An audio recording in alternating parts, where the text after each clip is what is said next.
Hello friends, welcome to my channel. నేను మీ MVP. గత 2 రోజులుగా వైజాగ్లో ఏం జరుగుతుందో ఎవరికైనా ఏమైనా తెలుసా? తెలిసినట్టయితే కామెంట్ సెక్షన్లో కామెంట్ చేయండి. మన అక్కయ్యపాలెం విశ్వనాథ స్పోర్ట్స్ క్లబ్లోని పేసా మహోత్సవం జరుగుతున్నాయండి. పేసా మహోత్సవాలు అంటే ఏంటని చెప్పి లోపలికి వెళ్ళి ఒకసారి మనం కనుక్కొని తెలుసుకొని చూద్దాం పదండి.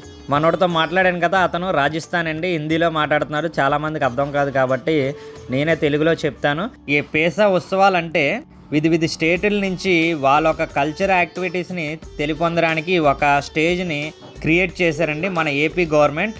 ఒక 15 స్టేట్ల నుంచి మన ఏపీకి విచ్చేసి వాళ్ళ ఒక కల్చర్ యాక్టివిటీస్, ఇంకా డెమో గేమ్స్, ఇంకా కబడ్డీ, ఇంకా బాణాల పోటీలు, వాళ్ళు తినే తిండి, ఇది కూడా ఫుల్ హెల్దీ ఫుడ్, ఇవన్నీ కూడా మీరు ఒకసారి ఈ వీడియో అంతా చూసినట్టయితే మీకే తెలుస్తుంది. ఇక లేట్ ఎందుకు, మనం వీడియోలోకి అయితే వెళ్ళిపోదాం. చూడండి, ప్రతి ఒక్కటి కూడా మిస్ చేయకుండా.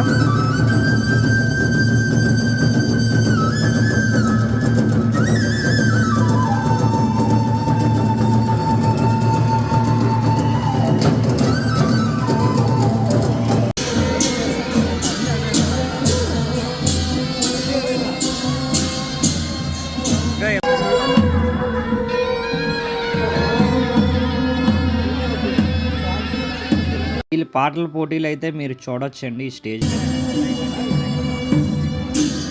మన ఏపీ సీఎం గారికి, డిప్యూటీ మేయర్ పవన్ కళ్యాణ్ గారికి దీని తరపున మనందరం కూడా థ్యాంక్స్ చెప్పుకోవాలండి. ఇక్కడికి విచ్చేసిన ఈ ఆదివాసులు కానీ, స్పోర్ట్స్ మెన్స్ కానీ వీళ్ళందరికి కూడా ఎటువంటి అంతరాయం కలగకుండా వీళ్ళకి అకామిడేషన్, ఫుడ్ ఎంత మంచిగా అరేంజ్ చేశారంటే నేను మాటల్లో చెప్పలేను. నిజంగా చూడండి, ప్రతి ఒక్కరికి కూడా చాలా మంచి ఫుడ్, హైజీనిక్ ఫుడ్ ఇచ్చారండి, ఎటువంటి ఇబ్బంది పడకుండా.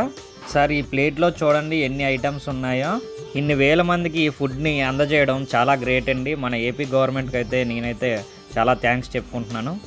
ఇలాగే మన పవన్ కళ్యాణ్ గారు అక్షరత్నం అని చెప్పి ఒక మిషన్ని ప్రారంభించారండి. అది కూడా నాకు పేసా ఉత్సవంలో కనబడిందండి. ప్రతి ఒక్కరికి కూడా దీనికోసం తెలియాలని చెప్పి చిన్నపిల్లలకి, పెద్దవాళ్ళకి అవగాహన రావాలని చాలా మంచి ప్లాన్ వేశారు. చెత్త బాటిల్ తీసుకెళ్ళి అక్కడ ఇస్తే మనకి ఇంట్లో కావాల్సిన నిత్యావసరాలు కానీ, లేకపోతే చిన్నపిల్లలకి చిప్స్ ప్యాకెట్స్ కానీ, చాక్లెట్స్ కానీ ఇలాగ అందజేస్తున్నారు. అయితే చాలా మంచి ప్లాన్ అనే చెప్పుకోవచ్చు. పేసా ఉత్సవంలో హెల్దీ ఫుడ్స్ పెట్టారని చెప్పి ఒక స్టేట్ పేరు రాసి వాళ్ళు ఏం అమ్ముతున్నారు ఇక్కడ అన్ని పెట్టారండి. చూడండి మీరే. ఒడిస్సా అని చెప్పి రాగి చెకోడీలు, రాగి బిస్కెట్లు, చాలా ఐటమ్. అరకు అని చెప్పి ఎంబో చికెన్, రాజస్థాన్ అని చెప్పి క్రియేటివ్ ఐటమ్స్, జొన్న రొట్టి, ఇవన్నీ కూడా మనకి ఇక్కడ ఎక్స్ప్లోర్ చేయడానికి చాలా మంచి రోజు దొరికింది. ఇలాంటి మోర్ వీడియోస్ కోసం మన ఛానల్ సబ్స్క్రైబ్ చేయండి. ఫిర్ మిలేంగే, బాయ్.